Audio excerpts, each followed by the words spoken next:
So I'm gonna get real close here and say that I've done this so many times, and I'm ashamed to say that I've made tons of mistakes doing it. And in this video, I'm actually going to help you by giving you some of those mistakes so that you never have to make them ever in your life. Let's dive right in.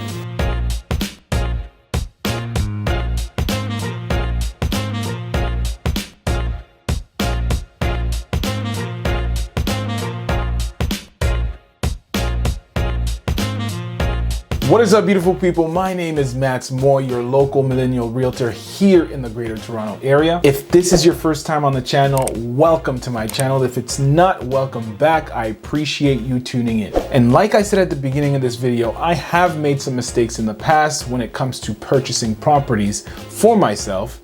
None that have been so detrimental to where I've been, sued or I've lost a property or anything like that, but they are very common mistakes that I see people making all the time. And so what I want to do in this video is share with you some of those mistakes so that you can avoid them altogether. And so stick around to the very end of this video to learn exactly what to avoid. So the first mistake I see people making is skipping the pre-approval process. So failing to get pre-approved might lead to disappointment if you fall in love with a property that is outside of your budget. And so if you're thinking about going out there and house hunting, I urge you to just pause, pump the brakes for a moment, and get pre-approved so you know exactly what you're qualified for. Imagine walking through the house of your dreams and it's listed at $1 million. You put in an offer. One, you waste the seller's time because you didn't even know what you would be pre-approved for. And so you put that financing condition in there only to find out a couple of days later that you're approved for $600,000. Oh. That's horrible. That is a horrible feeling to experience, knowing that you're not even close. Number two, know your credit score. So you want to check your credit score before starting the home buying process. Now, generally speaking, you're going to want to aim for a credit score of 680 or above to get approved for that mortgage. Now, obviously a higher credit score can qualify you for better mortgage rates, potentially saving you money over the lifespan of your loan. However, a 680 is what you should be aiming for at the bare minimum. Most people make the mistake of thinking they need a credit score of 800 or above. Understand closing costs. Not budgeting for closing costs can actually strain your finances at the last minute, potentially jeopardizing the entire deal. So many times you have homeowners who underestimate how much they need for closing. So understand the additional costs associated with buying a house, such as legal fees, land transfer taxes, and home inspection fees. And you want to budget for these so that you avoid the pitfall of not knowing how much these are going to cost. So generally speaking, for closing costs, you're going to want anywhere between 1.5% to 4% in the greater Toronto area. And that greatly varies because of where your home that you're looking for, that you're interested in, is located. Living in Toronto means that you're actually going to end up paying double land transfer tax. Whereas if you live outside of Toronto, that doesn't apply to you.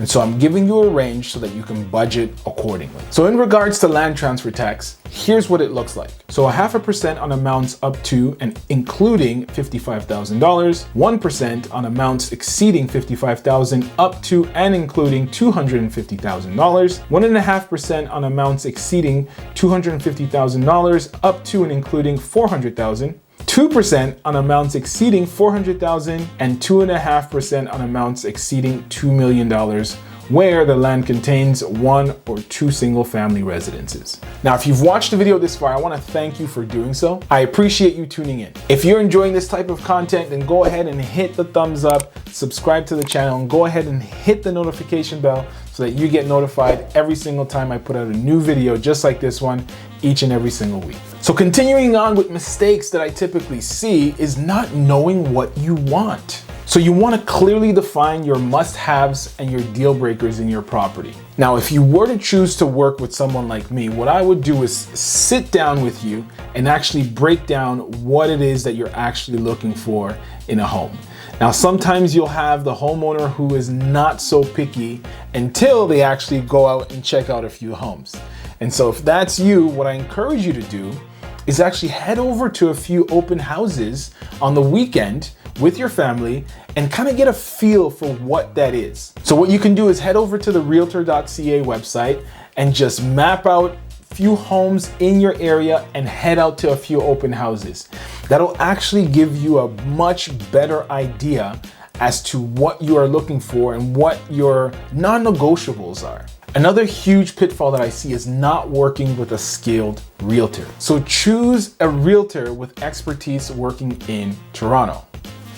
This guy. So a skilled realtor can actually guide you through the complexities of working in this market. They can provide you with valuable insight and help you make informed decisions. This guy.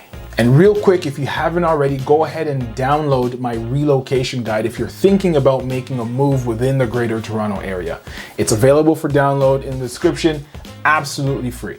Being in the market that we're in, I see homeowners overvaluing or even undervaluing certain properties, and that's another mistake that people are making. So failing to assess the actual value of a property can lead to either overpaying or missing out on a potentially good deal. And if you're looking for condo style homes, most people overlook condo fees, completely neglecting them altogether. And that is another mistake that I see people making on a day-to-day. So ignoring condo fees might actually lead to unexpected financial strain, especially if the fees are higher than anticipated. Lastly, the most common mistake that I see people making when out hunting for homes is stressing over design flaws. So getting overly concerned about design flaws may actually cause you to overlook the property's potential and result in unnecessary stress during the home buying process. So instead of doing that, focus on the potential of the home instead of its current design or decor. Now keep in mind that cosmetic changes are often easier and less expensive than major structural changes in each property. So there you have it, guys. I hope you got some value out of that video. If you did, be sure to like, subscribe, and hit the notification bell to be notified when I put out a new video